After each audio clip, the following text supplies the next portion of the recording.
네. 우리 112쪽에 문장의 종결 표현을 보면은 여러 가지가 있죠. 같이 보죠. 먼저 보세요. 1. 평서문, 2번 의문문 이런 게 있잖아요. 평서문이라고 하는 것은 그 왼쪽에 보면 종결 어미에 평서형 종결 어미라는 게 있잖아요. 근데 여기 보면 다, 네, 오, 비웃습니다 이런 게 있죠. 이런 게 다 뭐라고 하냐면 우리가 이것을 높임법에 따른 그 상대 높임에 따라서 무슨 채 있잖아요. 헤라채, 해채, 그런 거 있죠. 하오채, 하십시오채 그런 거에 따라서 다양한 평서형 어미가 쓰이는데 그런 게 쓰이면 어쨌든 평서문이 된다. 근데 여기서 평서문이라고 하는 것은 다시 평서문으로 돌아가 보면은 화자가 청자한테 요구하는 바 없이 하고 싶은 말 단순하게 하는 거 간단하죠. 평서형 종결어미 다로 실현된다. 의문문이라고 하면은 자, 이 의문문은요 알아둘 필요가 있어요. 오케이? 이 의문문에서 왼쪽에 보면은 설명 의문문 vs 판정 의문문 있잖아. 이거랑 같이 해서 알아놔야 돼. 그러면 이 의문은 화자가 청자한테 묻는 형식을 취한다. 묻는 형식이라고 하면은 설명 의문문, 그 다음에 판정 의문문 그 아래 있잖아요. 그럼 보세요. 의문문의 종류가 세 가지야, 여러분. 알겠지? 의문문의 종류가 세 가지인데 그 중에 첫 번째 의문문의 종류가 설명 의문문입니다. 두 번째는 판정 의문문, 세 번째는 수사 의문문이에요. 그러면 첫 번째로 설명 의문문이 뭐냐? 동그라미 쳐볼게요. 의문사. 자, 의문사가 뭐냐면요. 영어에서 W로 들어가는 거 있잖아요. 그 육하 원칙에 있는 거. who, where 그런 것도 있죠. why 그런 것들이 의문사입니다. 그래서 의문사가 포함되면요. 그 의문사에 대한 설명을 해야 돼요. 예를 들어서 그 오른쪽에 예시를 보면요. 너는 누구냐라고 했잖아. 그럼 그 누구라는 것에 대한 설명을 해야겠죠. 저는 누구입니다 라고. 자, 그 다음에 이거 얼마예요? 라고 하면은 그 얼마에 대한 설명을 해야 되잖아요. 그래가지고 설명 의문문은 그 의문사에 대한 설명이 필요합니다. 알겠죠? 그리고 그 아래 판정 의문문을 보면 112쪽입니다. 그 판정 의문문을 보면 자, 여기도 동그라미 이렇게 밑줄 그고 의문사가 없이 긍정이나 부정의 대답을 요구한다. 오케이? 그러니까 의문사가 있냐 아니면 의문사가 없냐에 따라서 설명 의문문과 판정 의문문이 돼. 그런데 이 의문문에서 설명과 판정을 지금 나누는 것이 중요한 이유는 뭐냐면 이 뒤로 가면은 중세국어가 나오는데 그 중세국어에서 그 의문문, 판정 의문이냐 아니면 설명 의문문이냐에 따라서 이것저것이 달라지기 때문에 지금부터 이 개념을 확실히 두는 게 좋아요. 설명 의문문은 뭐라고요? 의문사가 포함된다. 그래서 설명을 요구한다. 자, 여기서 설명을 요구한다고 했잖아요. 이 설명을 요구하는 게 뭐냐면 화자가 청자한테 설명을 요구하는 거죠. 그러면 청자가 대답을 할 거잖아요. 그러면 대답하는 입장에서요. 설명 의문은요. 설명으로 대답을 해야 되는 거죠. 예를 들어서 너는 누구에 대한 설명을 해야 된다고 했잖아요. 그런데 그 아래 보면은 판정 의문이 긍정이나 부정의 대답을 요구한다 했었죠. 자, 그러면 청자의 입장에서는요. 긍정 또는 부정만 해주면 되는 겁니다. 예를 들어서 네가 수진이 라고 하면 네, 아니요만 하면 돼요. 식사하셨습니까? 라고 하면 네, 아니요 라고 해도 됩니다. 그럼 왼쪽에 설명 의문 vs 판정 의문 그 표 조그만 거 있었죠? 그거 한번 볼게요. 설명 의문은요, 예, 아니요로 대답할 수가 없다. 왜냐면 설명 의문의 경우는 어떻다? 설명 의문은 그 의문사에 대한 대답을 해야 되니까. 아시겠죠? 그럼 판정 의문 같은 경우는 의문사가 없잖아요. 그러니까 예, 아니요로 대답할 수가 있다. 이것이 언제 중요해진다? 중세국어 때 중요해진다. 자, 그 다음은요, 수사 의문문. 수사 의문은 대답을 요구하지 않고 서술, 명령, 요청, 감탄의 그 효과를 나타낼 수 있다. 자, 여기서요, 대답을 요구하지 않는 점입니다. 자, 설명 의문문과 판정 의문문 보세요. 설명 의문은 요구하죠. 그 다음에 판정 의문도 요구하죠. 청자한테 일정한 반응을 요구하죠. 그런데 수사 의문문은 대답을 요구하지 않는다는 점에서 차이가 있어요. 그래서 의문문을 둘로 크게 나누면 수사 의문문과 수사 의문문이 아닌 거로 나눌 수가 있겠죠. 왜요? 수사 의문문은요, 요구하지 않죠. 그 다음에 설명 판정은 요구하니까요. 그리고 설명과 판정 안에서는 어떤 걸로 나뉘나? 의문사의 존재 여부에 따라서 이게 나뉘는 것이다. 그럼 수사 의문문 같은 경우는 또 보세요. 서술, 명령, 요청, 감탄의 효과를 나타낸다고 했잖아요. 근데 서술은 뭐냐면요. 서술은 그 위에다 적어보세요. 평서문의 역할을 하는 거야. 그러면 명령은 뭘까요? 명령문의 역할을 하는 거죠. 요청도 마찬가지입니다. 감탄은 감탄문의 역할을. 자, 그러면 여기서 내가 이런 문제도 못 풀겠냐 하면은 풀 수 있다라는 평서문이랑은 똑같은 거예요. 평서문의 역할을 한다. 자, 여러분 아시겠죠? 의문형 어미가 붙어서 평서문의 역할을 한다. 알아두세요. 평서문의 역할. 표면적으로는 의문문이지만 뜻은 평서문의 역할이다. 알겠죠? 그 다음에 그 입 좀 다물어 줄래? 라고 하면 다물라 라는 명령인 겁니다. 그 다음에 성규야 노래 좀 불러주겠니? 라고 하면은 요청. 말 그대로 근데 요청도 명령이나 다를 바가 없죠. 그 다음에 이 얼마나 아름다운가 이런 감탄입니다. 자, 지금까지 기출됐던 건 뭐냐면 수능에서 기출됐던 거는 청유형, 오케이? 청유문 말고 형식적으로는 청유문이지만 명령문을 나타내거나 아니면 자신의 행동을 나타낼 때가 있다고 그게 나왔었습니다. 한번 들어보실래요, 선생님 말을? 청유문이라고 하면 원래 우리 같이 하자잖아요. 우리 함께 가자 이런 게 청유문이잖아요. 근데 청유문이 청자의 행동 없이 화자의 행동으로만 이루어질 때가 있다. 예를 들어서 자, 나 좀 지나가자 라고 하면은 내가 지나가는 겁니다. 그럼 청자의 행동이 필요하지 않다. 이런 것. 근데 원래 청유문은 화자와 청자가 함께하는 거지만 청자만 행동할 때도 있다. 신기하게. 그때가 언제냐면 야, 좀 조용히 하자. 이때는 청자만 행동한다. 그래서 이럴 때의 청유문은 보통의 청유문과 달리 특별하죠. 이게 지금 나왔었어요. 기출이 됐었습니다. 이제는 그럼 뭐가 기출될 차례다. 이 의문문에서 수사 의문문이 한번 나와도 괜찮다고 생각해요. 수사 의문문에서 보면은 서술, 명령, 요청, 감탄이 각각 평서, 명령, 감탄의 역할을 하고 있죠. 그래서 이것들과 함께 묶어서 나와도 이상하지 않다 이런 생각이 듭니다. 하지만 여기서 여러분들이 중요시해야 되는 건 설명이랑 판정이라는 거 넘어갈게요. 간단했죠? 명령문이 있는데, 자, 명령문에서 보면은 직접 명령문이랑 간접 명령문이라는 게 있어요. 내신에서 나올 법하죠. 내신용입니다. 자, 여기서 명령문에서 직접 명령문 같은 경우는 청자에게 직접 명령을 하는 거예요. 자, 근데 여기서 다양한 형태의 종결 어미를 사용한다라고 하는데, 그 예시를 보면 내 손을 꼭 잡아라. 자, 이리 오너라. 그래서 너라 같은 게 쓸 수 있지만 여기서 중요한 건 이거예요. 직접 명령 같은 경우는 명령형 어미가 제일 기본이 되는 게 명령형 어미 아라 또는 어라를 사용합니다. 이거 반드시 알아두세요. 아라 또는 어라. 아시겠죠? 뭐라고요? 직접 명령에서는 명령형 어미 아라 어라. 근데 간접 명령에서는요. 으라입니다. 이거 처음 볼 거예요. 명령어미 으라. 그러면 간접 명령이라는 것은 언제 하는 거냐면 거기 볼게요. 불특정 다수를 대상으로 하는 명령문이라고 하는데 이거 이렇게 보지 말고요. 신문기사에서 쓰이는 신문기사 헤드라인에서 쓰이는 거거든요. 그러니까 정부는 세금을 낮추라. 자, 이거 보세요. 그럼 정부는 세금을 이라고 합시다. 정부는 세금을. 자, 이제 그 다음으로 두 개로 나눌 수 있어요. 해볼게요, 쌤이. 낮추라가 있고, 그 다음에 낮춰라가 있습니다. 자, 그러면 여러분 보세요. 이 두 개가 어떻게 다릅니까? 낮추라는요, 낮추 플러스 으라예요. 근데 여기서 으가 나오지 않은 이유는 앞에 모음이 왔기 때문에 오케이, 으가 하나가 탈락한 거예요. 이거 탈락인가요? 아니, 그게 아니라 이건 또 다른 거예요. 알겠죠? 낮추라는 뭐냐면요. 낮추 플러스 어라가 붙은 겁니다. 근데 여기서 아라가 아니라 어라가 붙은 이유는 모음 조화를 맞추기 위함이 있겠죠. 자, 그러니까 낮추 으라라고 되어 있으면 우리는 이걸 뭐라고 하냐면요. 간접 명령문이라고 합니다. 이런 걸. 그리고 다 낮춰라라고 하면 이것은 직접 명령입니다.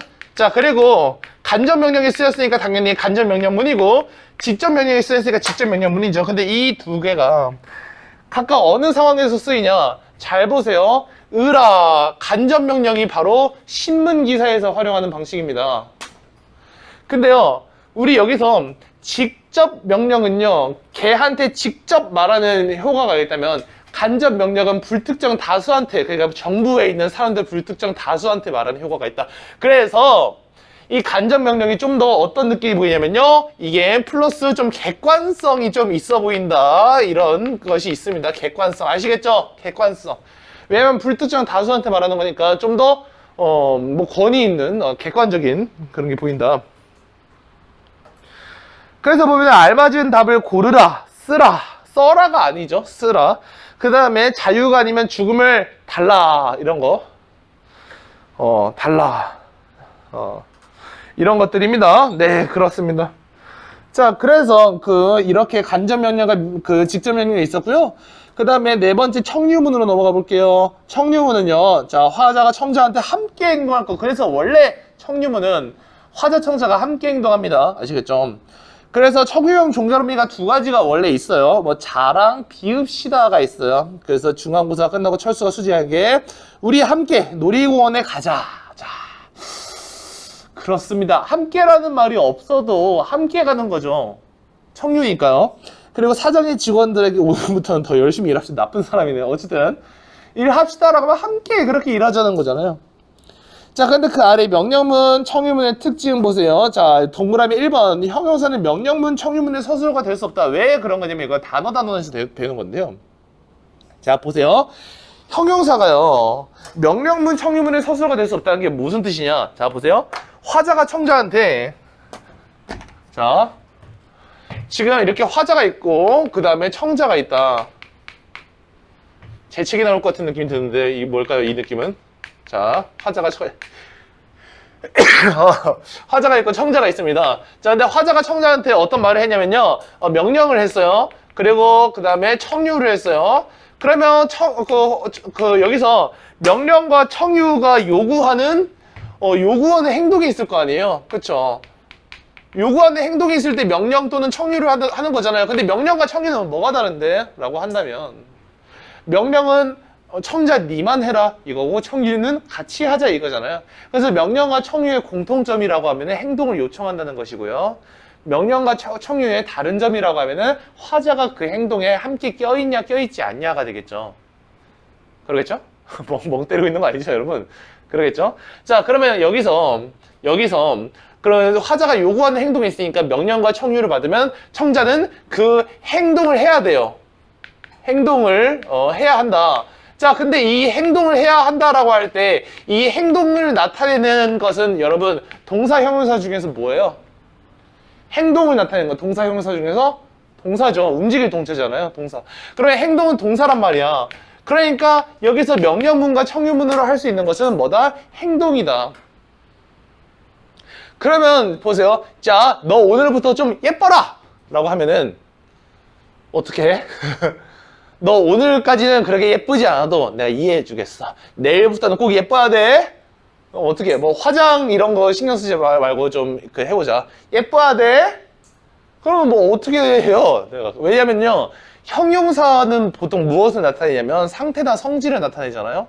근데 상태나 성질을 내가 한다고 해서 바뀌는 게 아니에요. 내일부터 나는 예쁠 것이다! 라고 해서 바로 예뻐지는 게 좀 슬프긴 한데, 그런 게 아니라 이런 거야. 오케이?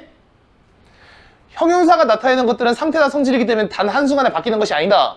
근데 행동은 내가 원하면 그 행동을 할 수는 있죠. 죽어라! 하면 뭐 따지고 보면 죽을 수 있는 거죠. 근데 그렇기 때문에 명령문과 청유문은요, 형용사가 명령문과 청유문이 될 수는 없는 거예요. 아시겠죠? 자, 그래서 너는 예뻐라, 아니면 우리는 예쁘자, 이런 말들이 불가능한 것은 예뻐라 라고 했을 때 청자가 그 명령을 듣고서 어떤 행동을 해야 되는 건지 몰라요. 이건 형용사이기 때문에. 알겠죠? 그래서 이럴 때 어떻게 바꿔야 되냐면, 예뻐라 라고 할 때 예쁘다, 예쁘 플러스 지를 붙여서 예쁘지 플러스 어라는 가능해요. 그래서 이것을 하면 어떻게 되냐면 예뻐져라는 됩니다. 자, 근데 여러분 보세요. 여기서 이 지가 붙으면 뭐냐면 이것은 동사로 바꿔주거든요. 그래서 예뻐져라는 동사예요. 이거 동사입니다. 알겠죠?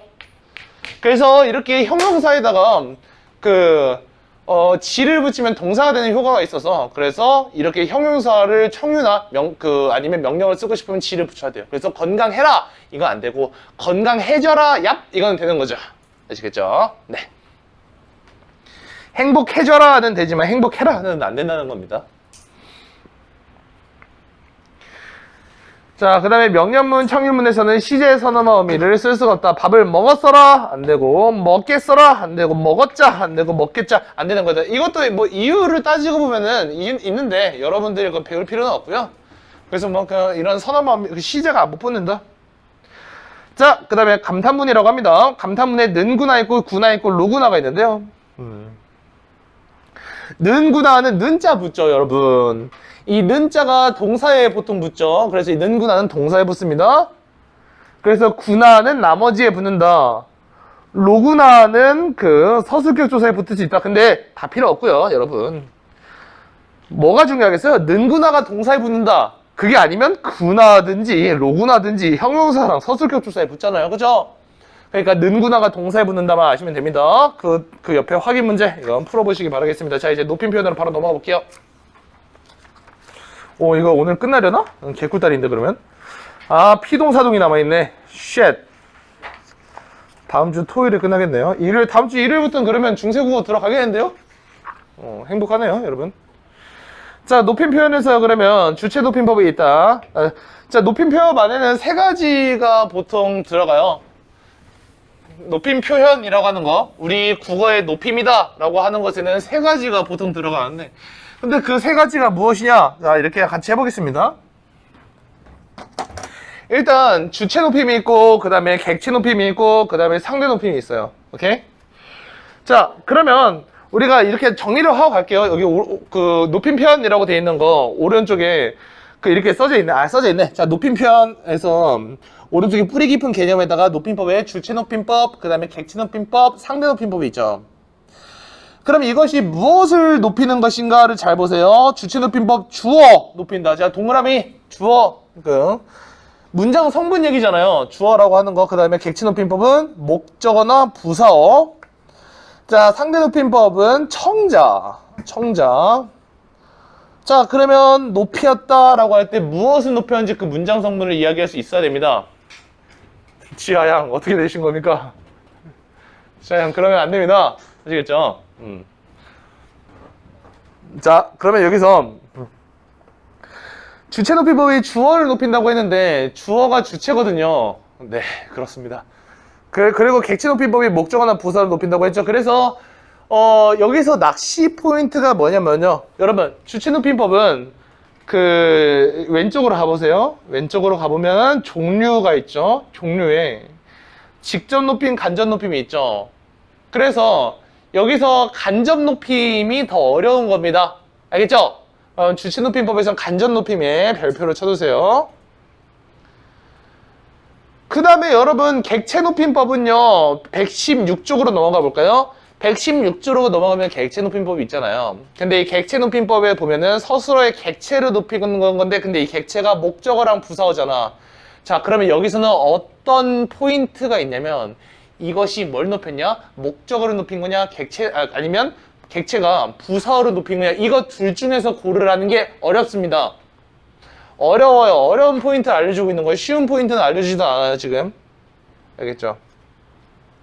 그리고 상대 높임법은 뭐가 어렵냐? 상대 높임법은 그 아래 표 있잖아요? 표 보면 격식제, 비격식제 해가지고 하십시오제, 하오제, 하게제, 해라제, 해요제, 해체 쓰라고 했잖아요. 그죠?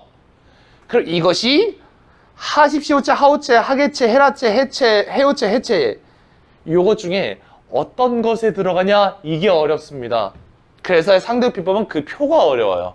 어려운 거 체크했습니다, 우리. 알겠죠? 그러면 다시 하나하나씩 깔끔하게 설명하고 들어가 볼까요? 우리 다시 115쪽으로 가봅시다. 우리 주체 높임법이라고 할 때 일단 주체 높임법의 실현 방법이 세 가지가 있어요. 자, 보세요.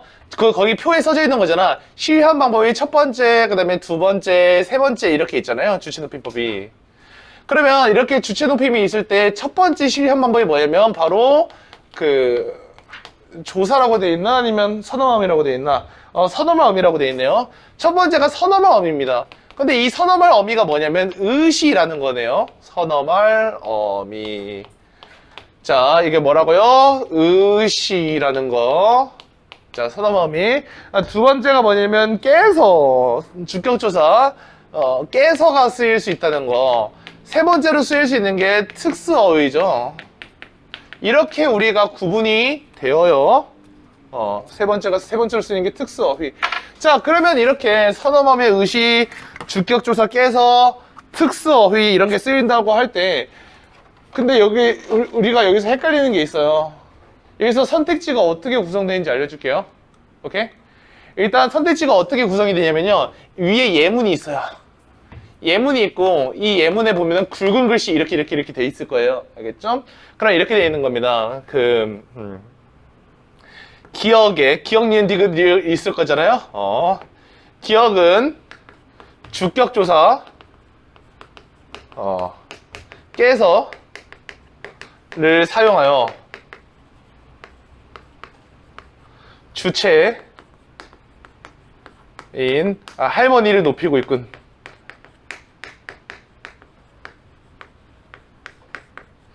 자, 여러분 보세요. 이게 여기 높임법 파트의 일반적인 선택지 구성입니다. 어떻게 나뉘어지냐면 기억은 무엇을 사용하여 주체인 할머니를 높이고 있군. 자, 알겠죠? 이게 일반적인 선택지 구성이에요. 자, 그러면 무엇을 봐야 되냐면 주격조사 깨서 사용되고 있는지 봐야 되고 이 할머니가 주체가 맞는지도 봐야 됩니다. 두 가지를 봐야 되는 거예요. 오케이? 근데 여기서 보세요. 이 선어맘이 의시, 그 다음에 주격조사 깨서, 그 다음에 특수어휘라고 하는 것이 거기 보면 몇 가지나 제시가 되어 있나요? 보면 이 특수어휘가 계시다, 잡수시다, 주무시다가 있잖아요. 그러면 여기서 계시다, 잡수시다, 주무시다에서 요것을 보면은 이거는 특수어휘잖아요. 그러니까 이거 특수어휘를 사용했군, 아니면 높임의 어휘를 사용했군, 이런 선택지도 가끔 나옵니다. 근데 여기서 우리가 헷갈리지 않아야 되는 게 있어요. 헷갈리지 않아야 되는 게 뭐냐면요, 계시다 보이시죠? 계시다는 절대로 여러분, 계시다는 개 플러스 시 플러스 다가 아닙니다. 이렇게 분석을 할 수가 없어요. 그래서 이 계시다라는 말이 있을 때 이 중간에 들어가는 시가 선어마 어미냐? 절대로 이것은 여러분 선어마 어미가 아닙니다. 아시겠죠? 쌤은 딱 말해줍니다. 계시다 안에 들어있는 시는 선어마 어미가 아니에요. 딱 말했어요. 왜 그러냐면요, 계시다 안에 들어있는 시를 선어마 어미로 보게 되면 개다라는 말만 쓸 수 있어야 되잖아요, 우리가. 왜냐면 그것이 선어마 어미니까. 그런데 거기서 개다라는 말은 없죠. 그렇기 때문에 계시다에서 시는 선어마 어미가 아니랍니다. 자, 그러면 이것이 기본적으로 주체높임법이라는 것이고, 이 주체높임법에서 그럼 우리가 무엇을 더 봐야 되냐? 주체높임법 안에는 직접높임이 있고 간접높임이 있다. 자, 근데 여기서 보세요. 이 간접높임에서 활용되는 게 바로 뭐냐면 서술절입니다. 이 간접높임에서 서술절이 활용이 돼요. 서술절은 한 80%가 여기 간접높임법에서 소비가 됩니다. 자, 어떻게 하면 직접높임부터 볼게요. 직접높이면 주어, 주체를 직접적으로 높인다. 그러니까 이거 보세요. 여기서 보면은 그 주어가 높임의 대상이잖아요. 예문을 볼게요. 할아버지께서 고향에 가신다 라고 하면은 보세요. 이렇게 돼 있죠. 그러면 여러분 보세요. 이 문장에서 주체 높임을 나타내는 요소가 몇 가지가 있죠? 두 가지가 있어요. 어떤 요소가 있습니까? 할아버지께서가 뭔데요? 이 깨서가 주격조사 깨서죠. 그렇죠? 깨서예요. 자, 그 두 번째 요소가 뭡니까? 고향에 가신다라고 할 때 시입니다. 이 시는 뭐길래? 이 시는 선어맘의 의시죠. 그렇죠. 이렇게 됐어요. 그런데 우리가 이것을 한번 볼까요? 여기서 가신다라는 서술어를 한번 보겠습니다. 서술어가 뭔데? 이게 서술어잖아. 그렇죠? 그러면 서술어를 찾았다면 이 서술어에 해당하는 무엇을 찾을 수 있냐면 주어를 찾을 수 있어요. 그렇죠? 그럼 서술어가 가신다니까 주어가 뭐냐면 할아버지께서, 이게 주어잖아요. 자, 그럼 보세요. 이 서술어에 해당하는 주어가 높임의 대상인가 아닌가를 봤더니 할아버지네. 그럼 높임의 대상 맞네. 그지? 높임의 대상 맞네. 그러면 이거는 보세요. 주어가 높임의 대상이니까 이거는 직접 높임입니다. 아시겠죠? 근데 여기서 보면요, 그 아래에 간접 높임 볼게요.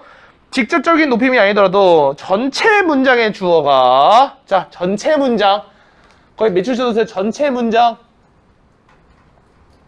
이선양, 전체 문장. 그 전체 문장이 뭐냐면요, 안은 문장. 그러니까 왜냐면 서술절을 아는 문장이니까. 이거가 높임의 대상이면 서술어에 의시를 붙여준다. 자, 이거 뭐냐면요, 할머니께서 귀가 밝으십니다. 볼게요. 할머니께서 귀가 밝으십니다. 자, 우리가 이것을 보면요, 여러분 어떻게 분석할 수가 있는지 볼게요. 서술절 찾아볼게요. 서술절, 귀가 밝으십니다가 서술절이에요. 왜 이게 서술절일까요? 주어가 있죠? 주어 서술어 구조인데 보세요. 주어 서술어가 모두 뭉쳐서 하나의 큰 무엇을 만들고 있어요? 큰 서술어를 만들고 있잖아요. 그렇죠? 그럼 이 큰 서술어에 걸치는 큰 주어가 바로 이거가 되잖아요. 그래서 주어 서술어 관계는 이렇게 나오고 그 다음에 이렇게 나오죠. 그렇죠? 그죠? 근데 이거 봐봐. 밝으십니다라는 이 서술어에 선생님이 한번 주목해 볼게. 자, 밝으십니다에 이 시가 뭐야? 선어함의 의시죠. 그렇죠? 그러면 여기서 밝으십니다에 밝으십니다 한 번 더 분석해 볼게. 밝으십니다 분석하면 밝 플러스 의시 플러스 비읍니다야. 이 비읍니다는 상대 높임이고 이 의시가 뭐야? 이 의시가 바로 주체 높임이란 말이야. 자, 근데 아까 선생님이 115쪽에서 지금도 115쪽인가? 그래, 115쪽에서 오른쪽에 높임법에 주체 높임법이 뭘 높인다고 했었어? 쌤이 뭘 높여요? 주체 높임법은 주어를 높이잖아요. 객체 높임법은 뭘 높인다고? 목적어 부사를 높인다고. 그래서 상대 높임법은 뭐 높인다고? 상대인 청자를 높인다고. 자, 그러면 주체 높임법은 뭘 높인다? 주어를 높인다. 그러면 여기서 서술어 입장에서 보세요. 얘가 서술어죠. 얘가 서술어잖아. 서술어 입장에서 주어를 높일게. 근데 주어가 뭔데? 주어는 귀야. 그럼 귀가 왜 높여야 되나? 귀라고 하는 것은 높임의 대상이 아니에요. 알겠죠? 그러면 이거 한번 빼봐, 얘들아. 할머니께서라는 말을 빼볼게. 그럼 귀가 밝으십니다라고 할 때 귀란 이 귀라고 하는 것은요, 높임의 대상이 아니잖아요. 선생님 앞에 할머니가 있잖아요. 아, 그건 나중 얘기고 이 밝으십니다가 어디에 걸리냐를 보면은 주어에 여기에 걸리잖아. 이 서술어가 이 주어에 걸리는 게 아니야. 할머니께서 밝아요. 할머니가 밝다고요? 아니잖아요. 그렇죠? 귀가 밝은 거죠. 근데 이게 보면은 높임의 대상이 아니에요. 높임 대상이 아닌데 서술어에서 높임을 사용했잖아요. 자, 그럼 보세요. 주어가 높임의 대상이 아닌데 왜 서술어에서 높임을 사용했지? 라고 했더니 이 할머니께서가 뭔데요? 할머니께서가 바로 전체 문장의 주어죠. 근데 전체 문장 주어가 뭐라고 이게? 주어가 높임의 대상이다. 아, 이게 높임의 대상이었구나. 그렇기 때문에 거기 안에 있는 서술절 안에 있는 서술어가 높임을 해주는 거구나. 이게 바로 간접 높임이다. 하실 수 있죠? 좋습니다. 아주 쉽네요. 아우, 쉽다. 자, 그 다음 우리 다시 116쪽으로 넘어가 보겠습니다. 116쪽에 보면은 객체 높임법이 있네요. 객체 높임법에서 이걸 보면은 서술어의 객체가 목적어랑 부사어 둘 다 객체인데 여기서 헷갈리는 것은 뭐다? 이게 목적어냐 아니면 이것이 부사냐, 이것을 체크하는 게 귀찮다, 문제에서. 자, 그러면 실현 방법이라고 하면요, 그 특수 어휘가 있고요. 그다음에 그 특수 어휘 안에는 들이다랑 모시다가 있네요. 자, 들이다랑 모시다. 자, 볼게요. 예시에서 나는 수지를 데리고 방송국으로 갔다. 나는 할머니를 모시고 병원으로 갔다. 자, 이 모시고 보세요. 모시고가 뭐냐면요, 모시고는 객체 높임의 특수 어휘입니다. 그렇죠? 객체 높임의 특수 어휘란 말이야. 그런데 이 객체 높임이 참 특이한 게 있어요. 아까 주시 높임 보면 나 여기 3개 쓰잖아. 뭐 썼어? 선어함의 의시랑 주격조사 깨서랑 그 다음에 그 주체 높임 특수 어휘를 썼단 말이야. 여기다가 쓰면. 그쵸? 근데 객체 높임이라고 할 때 객체 높임이 2가지밖에 없어. 자, 일단 객체 높임, 선어함이 객체 높임이 있어 없어요? 여기 표에 특수 어휘랑 주격조사, 미안합니다. 특수어휘랑 부사격조사 깨밖에 없죠. 그러면 선어마음이 있어 없어? 없어. 자, 그러면 객체 높이면 두 가지 방법밖에 없는데 그 방법이 뭐냐면 특수어휘라는 것 하나, 그 다음에 여기 나오는 부사격조사 깨라는 것 하나, 깨라는 것 하나. 자, 근데 여기서 이제 선어마 어미라는 것이 원래 들어가 있었으면 참 좋았을 것 같은데 이 선어마 어미라는 것이 없네, 그지? 왜 없을까? 옛날에 있었어. 근데 지금 와서 없어진 거야. 그래서 이 객체 높임에서 선어마 어미가 현대국어에서 없다는 것, 이거는 뒤에 중세국어 가서 배우게 됩니다. 뭐 삽, 짭짭 하면서 배우게 돼요. 알겠죠? 좋아요. 어쨌든 이게 없어졌으니까 지금 우리한테 남은 거는 뭐가 남았냐면 그 부사격조사 깨 그리고 특수어휘만 남았다 이거야. 근데 특수어휘에서 우리가 보통 많이 쓰이는 게 못이다, 그 다음에 들이다 이 정도가 있는데 이거는 특별히 알아놔야 돼. 못이다는 뭐냐면 무엇을 모시다 하잖아요. 할머니를 모시다, 할아버지를 모시다. 자, 그 다음에 들이다는 뭐냐면 누구께 무엇을 들이다가 되잖아요. 자, 그러면 높임의 대상은 어디에 걸리게 되냐면 높임의 대상은 각각, 잠깐만요. 자, 높임의 대상은 각각 어디에 걸리게 돼요? 무엇을 모셔오다, 모시다에서는 목적어에 걸리게 되죠. 그쵸? 그 다음에 들이다에서는 어디한테 걸리게 돼요? 어디께, 부사어에 그 높임의 대상이 걸리게 되죠. 자, 그럼 거기 아래에 있는 설명 한번 보세요. 누구누구께 들이다 라고 할 때 이것은 부사어로 높인 것이다. 알겠죠? 그 다음에 누구누구를 모시다 라고 할 때 이거는 목적어를 높인 것이다. 그러면 오른쪽에 있는 예문에서 나는 할머니를 모시고 병원으로 갔다 해서 높임의 대상은 할머니이다. 아주 간단하죠? 하실 수